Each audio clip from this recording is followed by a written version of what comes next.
ಉತ್ತರ ಕನ್ನಡ ಜಿಲ್ಲಾ ಲೋಕಸಭಾ ಚುನಾವಣೆಯ ಕಣ ರಂಗೇರಿದೆ. ಬಿಜೆಪಿ ಅಭ್ಯರ್ಥಿಯಾಗಿ ಸಹಸ್ರಾರು ಸಂಖ್ಯೆಯ ಕಾರ್ಯಕರ್ತರ ಸಮ್ಮುಖದಲ್ಲಿ 7ನೇ ಬಾರಿಗೆ ಅನಂತಕುಮಾರ್ ಹೆಗಡೆಯವರು ಮಂಗಳವಾರ ನಾಮಪತ್ರ ಸಲ್ಲಿಸಿದರು.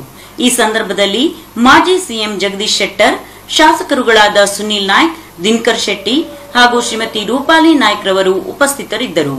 ಲೋಕಸಭಾ ಕ್ಷೇತ್ರದ ಬಿಜೆಪಿ ಹುರಿಯಾಳಾಗಿ ಅನಂತಕುಮಾರ್ ಹೆಗಡೆಯವರು ಉಮೇದುವಾರಿಕೆ ಸಲ್ಲಿಸಿದ್ದಾರೆ. ಜಿಲ್ಲೆಯಾದ್ಯಂತ ಸಾವಿರಾರು ಬಿಜೆಪಿ ಕಾರ್ಯಕರ್ತರು ಬೆಳಗ್ಗಿನಿಂದಲೇ ಕಾರವಾರದಲ್ಲಿ ಹಾಜರಿದ್ದರು.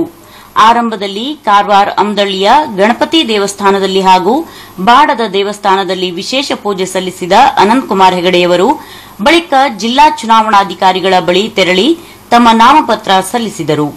ನಾಮಪತ್ರ ಸಲ್ಲಿಸಿ ಮಾತನಾಡಿದ ಅನಂತಕುಮಾರ್ ಹೆಗಡೆಯವರು ರಾಜ್ಯದ ಬಹುತೇಕ ಕಡೆಗಳಲ್ಲಿ ದಾಖಲೆ ಮತಗಳಿಂದ ಬಿಜೆಪಿ ವಿಜಯ ಸಾಧಿಸಲಿದೆ ಎಂದರು. ಈಗಾಗಲೇ ಉತ್ತರ ಕನ್ನಡ ಲೋಕಸಭಾ ಕ್ಷೇತ್ರದಿಂದ ಭಾರತೀಯ ಜನತಾ ಪಾರ್ಟಿಯ ಪರವಾಗಿ ನಮ್ಮ ಮಾಜಿ ಮುಖ್ಯಮಂತ್ರಿಗಳು ಮತ್ತು ನಮ್ಮ ರಾಜ್ಯದ ಬಿಜೆಪಿಯ ಹಿರಿಯ ನಾಯಕರು ಆಗಿರತಕ್ಕಂಥ ಜಗದೀಶ್ ಶೆಟ್ಟರ್ ಅವರ ನೇತೃತ್ವದಲ್ಲಿ ಮತ್ತು ಎಲ್ಲ ಶಾಸಕರ ನೇತೃತ್ವದಲ್ಲಿ ಈಗಾಗಲೇ ನಾಮಪತ್ರವನ್ನು ಸಲ್ಲಿಕೆ ಮಾಡಿಯಾಗಿದೆ. ಕರ್ನಾಟಕದ ಲೋಕಸಭಾ ಚುನಾವಣೆಗಳಲ್ಲಿ ಅತ್ಯಂತ ಹೆಚ್ಚು ಬಹುಮತದಿಂದ ಈ ಕ್ಷೇತ್ರವನ್ನು ಬಿಜೆಪಿ ಗೆಲ್ಲುತ್ತೆ ಅಂತಕ್ಕಂಥ ವಿಶ್ವಾಸ ನಮಗಿದೆ.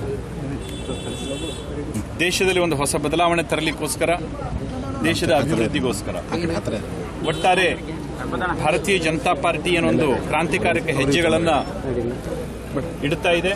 ಖಂಡಿತವಾಗಿ ನನಗೆ ವಿಶ್ವಾಸ ಇದೆ, ಈ ಕ್ಷೇತ್ರದ ಪ್ರಜ್ಞಾವಂತ ಮತದಾರರು ಭಾರತೀಯ ಜನತಾ ಪಾರ್ಟಿಯನ್ನು ಬೆಂಬಲಿಸುತ್ತಾರೆ ಮತ್ತು ದಾಖಲೆಯ ಮತಗಳಿಂದ ಭಾರತೀಯ ಜನತಾ ಪಾರ್ಟಿಯನ್ನು ಗೆಲ್ಲಿಸುತ್ತಾರೆ ಅಂತ.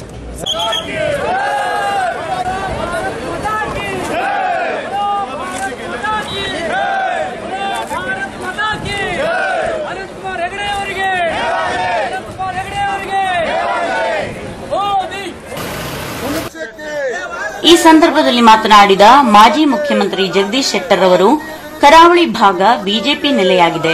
ಈ ಬಾರಿಯೂ ಅನಂತಕುಮಾರ್ ಹೆಗಡೆಯವರು 2.5-3 ಲಕ್ಷ ಮತಗಳ ಅಂತರದಿಂದ ವಿಜಯ ಸಾಧಿಸಲಿದ್ದಾರೆ ಎಂದರು.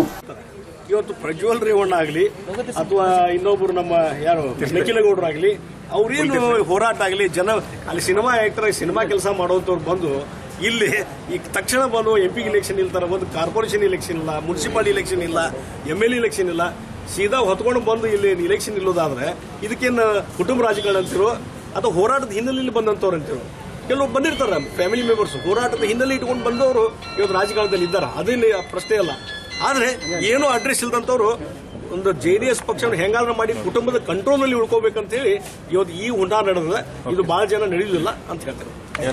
ವಿಧಾನ ಪರಿಷತ್ ಸದಸ್ಯ SV ಸಂಕನೂರ್ ಸೇರಿದಂತೆ ಜಿಲ್ಲೆಯ ವಿವಿಧ ಮುಖಂಡರುಗಳು ಭಾಗವಹಿಸಿದ್ದರು. ರಸ್ತೆಯುದ್ದಕ್ಕೂ ಕಾರ್ಯಕರ್ತರು ಪ್ರಧಾನಮಂತ್ರಿ ನರೇಂದ್ರ ಮೋದಿಯವರಿಗೆ ಹಾಗೂ ಅನಂತಕುಮಾರ್ ಹೆಗಡೆಯವರಿಗೆ ಜಯಘೋಷ ಹಾಕಿದರು. ಕುಮಟಾ ಹೊನ್ನಾವರ ಶಾಸಕ ದಿನಕರ್ ಶೆಟ್ಟಿ, ಭಟ್ಕಳ ಶಾಸಕ ಸುನೀಲ್ ನಾಯ್ಕ್, ಬಿಜೆಪಿ ಮುಖಂಡರಾದ ಉಮೇಶ್ ನಾಯ್ಕ್, ಮಂಜುನಾಥ್ ನಾಯ್ಕ್ ಗೇರ್ಸೊಪ್ಪ, ಸುರೇಶ್ ಖಾರ್ವಿ ಮಂಕಿ, ಸುರೇಶ್ ಹರಿಕಾಂತ್ ಹೊಸಹಿತ್ಲ್, BT ಬಳ್ಕೂರ್, ಗಣಪತಿ ನಾಯ್ಕ್ ಹಳದಿಪುರ್, ದೀಪಕ್ ಸೇಠ್ ಕರ್ಕಿ, ಸುಬ್ರಾಯ್ ನಾಯ್ಕ್, ಮಂಕಿಯ ಆನಂದು ನಾಯ್ಕ್, ಉದಯ್ ನಾಯ್ಕ್ ಹಾಗೂ ಸಿಡಿ ಹನುಮಂತ್ ನಾಯ್ಕ್ ಮುಂತಾದವರು ಪಾಲ್ಗೊಂಡಿದ್ದರು. ಭಾವನಾ ಟಿವಿಗಾಗಿ ವೆಂಕಟೇಶ್ ಮೇಸ್ತಾ, ಹೊನ್ನಾವರ್.